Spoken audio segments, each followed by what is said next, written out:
मराठा समाजाला कुणबी घोषित करा, त्याशिवाय इथून उठणार नाही, जरांगेंचा निर्धार. जरांगेंकडून सरकारला उद्या सकाळपर्यंत अल्टिमेटम.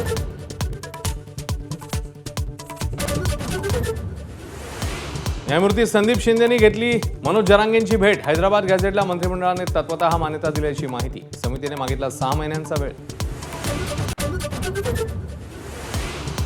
समाजामध्ये तेढ निर्माण करणं तत्वात बसत नाही, राजकारण केलं चुलीत. एबीपी माझाच्या न्यूजरूममध्ये फडणवीसांची प्रतिक्रिया. मराठा समाजाच्या हिताचे निर्णय घेतल्याचंही केलं स्पष्ट. मराठा आंदोलक मुंबईत का आले याचं उत्तर एकनाथ शिंदेच देऊ शकतील. जरांगेंच्या आंदोलनाबाबत राज ठाकरेंचं सूचक वक्तव्य. नवी मुंबईला जाऊन प्रश्न सोडवला होता, तर आंदोलक परत का आले शिंदेनाच विचारा, असंही वक्तव्य.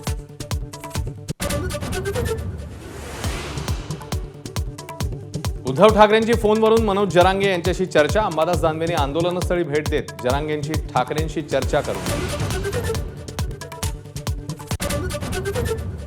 घटनेमध्ये बदल केला तरच आरक्षणाचा प्रश्न सुटू शकतो, शरद पवारांचं मोठं वक्तव्य. तामिळनाडूत 72% आरक्षण दिलं जाऊ शकतं, तर घटनेत बदलही करता येऊ शकतो, असं विश्लेषण.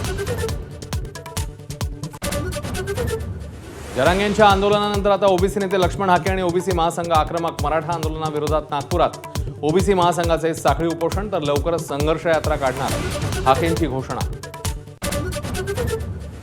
आंदोलकांसाठी सोयी सुविधा दिल्या नसल्याचा आरोप महापालिकेने फेटाळला. 300 स्वच्छतागृह, 450 कर्मचाऱ्यांसह रुग्णवाहिका तैनात केल्याची पालिकेची माहिती.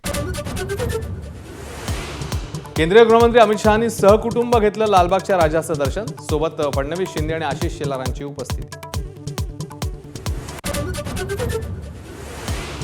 मुंबई दौऱ्यावर आलेल्या अमित शहांच्या सरकारी विमानात तांत्रिक बिघाड. ऐनवेळी उपमुख्यमंत्री शिंदेच्या चार्टर्ड विमानाने शहा गुजरातकडे रवाना.